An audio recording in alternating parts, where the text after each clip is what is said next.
Hey everyone, welcome to Watch It Paint It. This video I'm going to be painting a second model from Dawn of Peacemakers. This one's Akezan. I don't like these names, they are hard to say. Again, I don't own this game, so I've borrowed this model from Slicker Drips. That's Tom. Over on YouTube is another UK YouTuber channel I quite like. He does overviews, reviews, playthroughs, that sort of thing. And so far, as I'm recording this, he's done an overview of Dawn of Peacemakers on his channel, so I'll leave a link in the description below to go and check that out.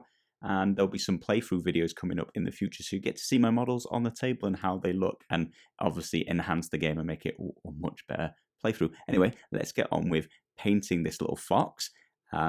So similar to the heron that I painted, which I thought was a a dinosaur chicken, this fox is in the artwork. So whoa, I'm going to do something pretty unusual on this channel. In the artwork, it is not the colour I'm going to paint it. He's a sort of white fox in the artwork, so I've just decided, nope, he's going to be a proper orange fox. And Tom agreed, obviously, they're his models, so I spoke to him, and he's always seen him as an orange fox anyway, so I've gone ahead and I'm going to paint it that way. Now, same as the heron, I've not primed this model because basically it's winter and I don't want to go outside, but also it's quite detailed. I don't want to obscure any details. So I am going to be using, as I say, the Vallejo game color range, which can be used as a primer, well, a color primer as well as the base coat. And this pretty much sticks to anything, and I've had no problems with it whatsoever so far. So I'm happy to keep doing that with unprimed models. So I've painted all of his fur Scrofulous brown there, and that's the most fox-like color I had. And I'm going to use blue violet, another Vallejo paint, and I just basically went online and got up the old color theory stuff and got the colors that complement each other together.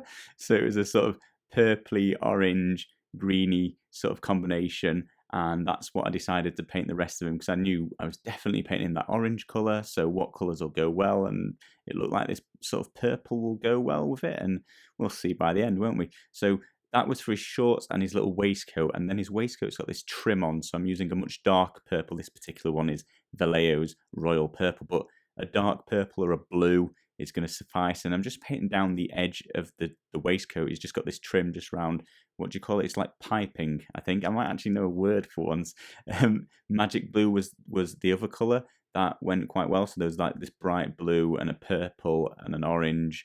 I can't remember the exact quadratic complement or something like that. I'm not big on colour theory, but if I'm not going to stick to the artwork, which I'm 100% used to, then I'm going to need a little bit of help from the internet. So there's stuff out there which helps you with colour theory. I picked that up on Banda's channel, so that was quite cool seeing him discuss this sort of thing. So even I'm learning plenty on the internet. There's lots of stuff out there for us.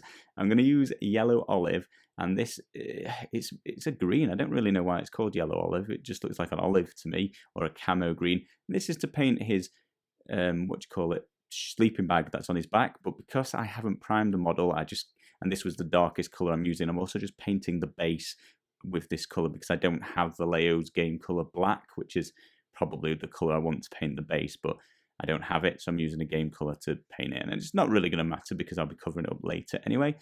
I painted the magic blue for the straps across his chest, which was holding his rucksack, painted that magic blue as well. Once that's dry, got out the purple, the royal purple again. I'm going to paint these two straps that are around his rucksack.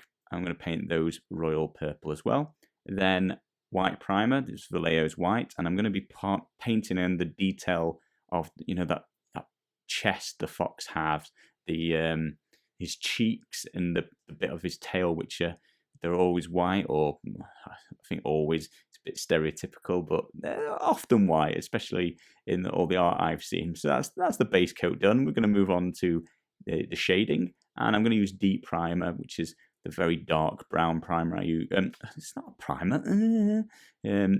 Wash. I'm going to use the deep shade wash, which is Army Painters, and I'm just going to really darken down his fur, bring that to a nice darker colour, which I can then highlight up from in a moment. And I'm going to use blue tone, the blue wash. So by using blue tone, I'm keeping the blues and the purples very clean looking. They're just going to look darker in the recesses, but not dirty, which is what brown washes would do to that.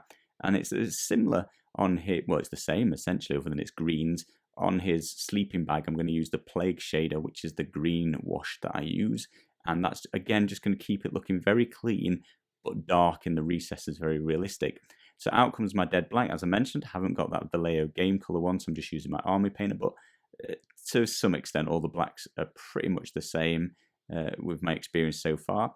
And I'm using this heavily watered down, probably 50% water, if not more, and I'm just darkening down the tips. I almost use that like a wash, but I want it to sit on the surface of his ears, paint them in nice and black, try and make them realistic, like Fox's ears are darker. The hands are darker too, but I didn't want to lose the detail by painting the hands or the feet black.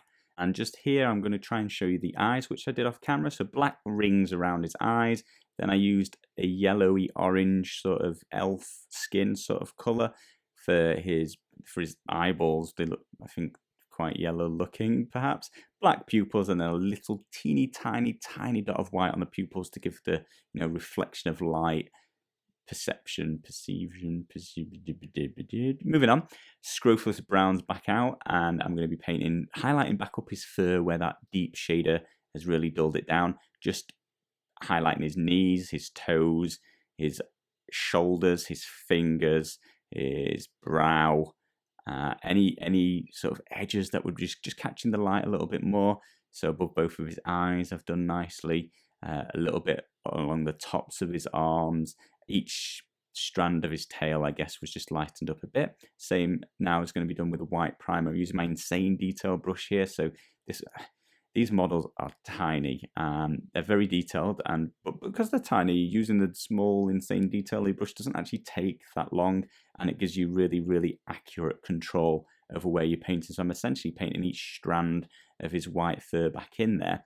I'm going to use blue violet, and I'm just going to edge highlight along his clothing. So I've really darkened that down using that blue tone, and then I'm just going to add a little edge highlight along his shorts and a little bit of his waistcoat as well. Then royal purple's out, and I'm just going to be painting kind of edge highlight, but I'm just painting back in that piping to the most extent. I mean, the dark blue wash just darkened down even more, so I'm just brightening that just up a little bit. And then similar with the magic blue here, insane detail brush still, and I'm just going along and painting all the raised edges of his rucksack. So he's got a few pockets. I'm painting the tops of the pockets, and painting along any of the lines of his pockets where the seams might be, and then I'm also just doing like the top and sides of his rucksack, anywhere with an edge. It's just essentially edge highlighting along there. And then same with the yellow olive on his rucksack, so I'm painting this spiral at each end, so just brightening up the edge of that spiral, making sure I don't go into the recesses at all, and then just highlighting up some of the folds on his rucksack as well, just making that look as realistic as I can. And then finally, he's got some sort of, buckles and poppers on his rucksack, on his backpack, and I'm not going to wash this or highlight it up. I'm just going to paint it on with Claymore Blade Bright Silver, just bring some detailing out in there. Next up, I'm going to miss out on the video. I've already done a video covering this.